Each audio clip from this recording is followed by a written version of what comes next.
ታድለዋል። ያንተ መስለ የሚያዩ ሰዎች ምልበት ሁሉ ነበረ ማለት ሲያንቀለቀለኝ ምንድነው እንደዚህ አይነት ነገር ያስገባኝ ማለትም ስሰማ የሆነ ሰዓት ላይ የነበረውን እኔ ፓልቶክ ላይ ነው። እናንተ ፓልቶክ ያኔ ብዙ አታውቁትም። ፓልቶክ እያለ እኔ ትምህርት ቤት ውስጥ እያለሁ ፓልቶክ የሚባል ፕሮግራም አለ ምናምን ተብሎ እኔ ያው ከሀገር ውጭ ነው የምኖረው። የዛሬ 11 ዓመት አካባቢ ላይ ነው 11 12 ዓመት አካባቢ ላይ ፓልቶክ የሚባል ፕሮግራም አለ ተብሎ ፓልቶክ የሚባል ነገር ለማዳመጥ መጣን። ከዛ ስመጣ በጣም ሙስሊሞች በጣም እየሰሩ ነበር በዛን ሰዓት ኢትዮጵያ ውስጥ እነ ኡስታዝ አቡ አይደር እነ ኡስታዝ ሐምዛ የሚባሉ አሁን ኡስታዝ መሐመድ ከድር ምትላቸው ማለት ነው። ሌሎችም ነበሩ። በወቅቱ በጣም በትልቁ ስራ ይሰራ ነበረ። ኡስታዝ ጁንዱላ የሚባልም ነበረ። በጣም ይሰሩ ነበር መሬት ላይ በአንድ ቀን አዳሜት ሁሉ እየሄዱ 500 ሰው ያሰልማሉ ምናምን ነገር በጣም እንቅስቃሴ የነበረበት ሰዓት ነበረ። ከዛ በኋላ ምንድን ነው ማድረግ ያለብን ሲባል ግሩፕ ተፈጥሯል ግባ ተባልኩኝ። ከዛ ኦርቶዶክስ፣ ካቶሊክ፣ ፕሮቴስታንት፣ ኦንሊ ጂሰስ አራቱም ያለበት ግሩፕ ገባን። ስራ መስራት ጀመርን።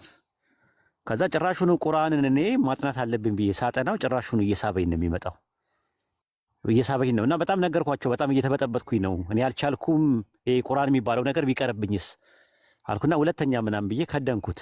በቃ አያገባኝም ስለ ቁርአን ምናምን ብዬ በቃ ስለ ባይብል ብቻ እንትን ስል ባይብል ላይ ደግሞ ተስፋ የሚያስቆርጥ ነገር መስማት ጀመርኩኝ ከስኮላሮቹ እነ ዶክተር ፒዮ እነ ዶክተር ሞጃ ሞሜን ምናምን የመሳሰሉት ደግሞ ሌላ ነገር ይነግሩኛል።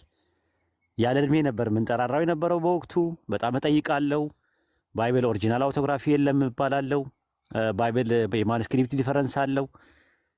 ኬት ብሮክን ቼን አለው። የተሰበረ ሰንሰለት ነው ያለው። እነ ሳይናቲከስ፣ ቫቲካንስ፣ አሌክሳንደርስ፣ ኤፍሬማ የሚባሉ 5800 የሚያክል ማኑስክሪፕት አለ እና ከየት እንደመጣው እንትኑ ሶርሱ ራሱ አይታወቅም። በቃ ልቤ ተሰበረ። ሳልፈልግ በግዴ እንደገና ድጋሚ ቁርአን ማጥናት ጀመርኩኝ። ከዛ ቁርአን ማንበብ ጀመርኩኝ። ከዛ ሐዲስ ማንበብ ጀመርኩኝ። ተፍሲር፣ ሲራ ምናምን ነገር ማንበብ ጀመርኩኝ። በቃ መረበሽ ነው ስራዬ። ታገልኩኝ። እንደዛም ሆኖ ተመልሼ መድረክ ላይ መጣና ደግሞ ነብዩ መሐመድ እንደዚህ ነው፣ ነብዩ መሐመድ እንደዚህ ነው እያልኩ አወራለሁ። ውስጤ ግን ሌላ ነው ውስጤ የነበረው። በቃ ትግል ቤተሰብ የምላርገው፣ ጎረቤቶቼ የምላርጋቸው፣ ጓደኞቼ የምላርጋቸው፣ አብራ አደጎቼ የምላርጋቸው ምንድን ነው? እንዴት ነው ማድረገው? የክላስሜቶቼ ምንድን ነው ምለው? ከዚህ በኋላ ወይ አግኖቲስት አልሆንኩኝ ወይ ኤቲስት አልሆንኩኝ። ዝም ብዬ እንትን እባክናለሁ። ቁርአንን ግልጥ ሳረገው አላህ ሲናገር ሰማዋለሁ። ያላ ንግግር ነው ቁርአን ሙሉ ለሙሉ ሱረቱ ሁጁራት ምዕራፍ 49 ቁጥር 13 ላይ ያረሰው እናንተ ሰዎች ሆይ ከወንድና ከሴት ፈጠርናችሁ ይላል። ወይኔ የሚናገረው አላህ ነው ማለት ነው። እኛ እኮ አላህ በቁርአን ውስጥ ተናግሮ አያውቅም ስንል ነበር የነበርነው። ቁርአን ያላ ንግግር ነው። ሰውኛ ዘይቤ አነበብኩት 5 ነው ከጫፍ ያነበብኩት። እኔ በህይወት ዘመኔ ባይብልን ከጫፍ እስከ ጫፍ ከዘፍጥረት እስከ ራዕየ ዮሐንስ ድረስ እያልኩኝ 10 አንብቤዋለሁ። ለዛውም ተውት። ሌሎቹ በእንግሊዝኛ ያነበብኳቸውን ዕብራይስጥና ግሪክ የሞከርኩት ምናምን ተውት። በአማርኛ ብቻ ነው የምነግራችሁ። ቁርአንን 5 ጊዜ በአማርኛ ከጫፍ እስከ ጫፍ ከሱረቱ ፋቲሃ ጀምርና ሱረቱ ናስ 5 አንብቤዋለሁ።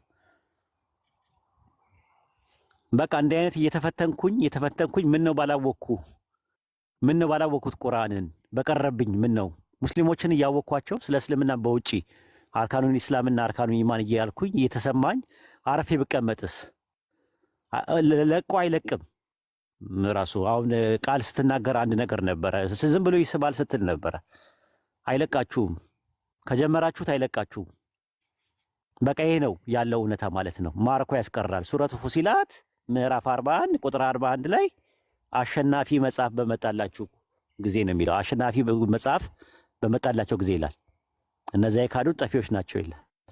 አሸናፊ መጽሐፍ ያሸንፋል። እንደሚያሸንፍ አይተናል። የብዙዎች ሰዎችን ህይወት ሲማርክ አይተናል። እና አሁንም ትግል ላይ ናት ያለችው ቃል። እመኑኝ የጊዜ ጉዳይ ነው። ቃል ምንም ነገር ብታደርግ እኔ እንትን አላትም። እንኳን ተዋት ቃልና ትንሿን አሁን በቅርብ ቀን ማናገር ጀምሬያለሁ። እኔ ዝም ብዬ የሆነ ነገር የሚሰማኝ ነገር አለ ውስጤ። ኢልሃም ይሁን ምን ይሁን አላውቅም። አላህ ነው የሚያውቀው።